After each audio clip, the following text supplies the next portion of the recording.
saying them animals look real? Bruh, I'm saying if you took your kids, don't take them to the zoo right after unless you want to have to explain why the panther don't want to play with them like Mowgli.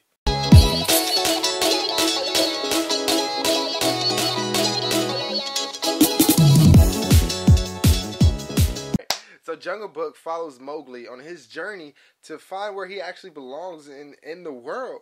And before I start my review, I just want to say to the guys over at Disney Special Effects, yo, you killed this. In the time it took me to walk in, sit down, and for 30 seconds to pass in the movie, I thought I accepted that the animals were talking to us. It made me want to Google whether in the history of all mankind, one animal had been caught slipping, talking to a human, and whether we lived in a Toy Story type universe where they can communicate and they just choose not to. Sidebar, when I was younger, I used to play with action figures, and when I was done, I would leave them in the middle of the floor, leave the room, wait 5 minutes, and then come back and see whether Batman was talking to Buzz Lightyear or if he was more of a Woody guy. But that's beside the point. This cast may be one of the best casts that I've ever seen in one single film. You're talking about Ben Kingsley, Oscar. Lupita Nyong'o, can't say her name, but Oscar. Christopher Walken, another Oscar. Idris Elba, that's 4 Golden Globe nominations, 3 Emmy nominations. Scarlett Johansson, another 4 Golden Globe nomination.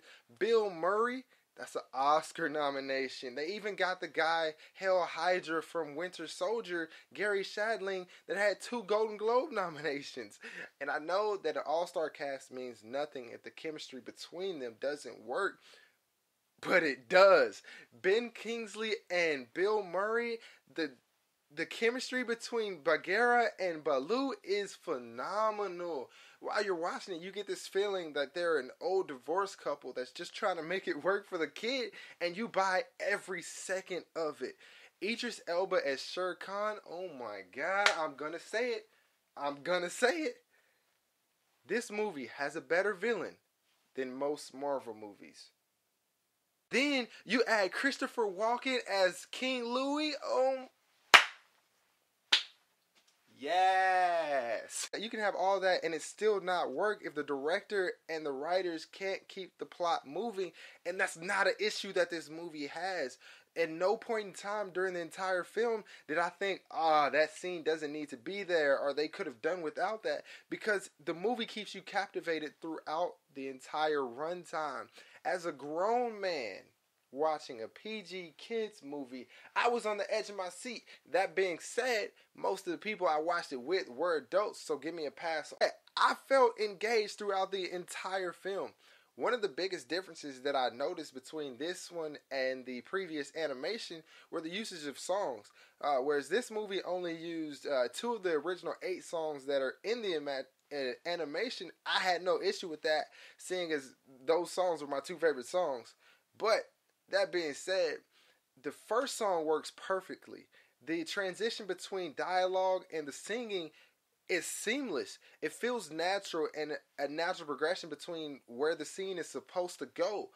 Now, the second song is a completely different story. It feels more rushed and more forced, like Disney called down and said that this song has to be in the film, and the director didn't know how to, place it, so it seems more like shoved in there. That's the only negative that I could bring up to the story, and that's only a negative if I really want to be petty about it.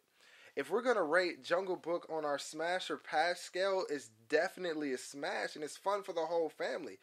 Did you see the movie? Did you like Jungle Book? Did you agree with my review? If so, let me know below. Don't forget to like, subscribe, Misfits That Fit movie reviews, and we're out.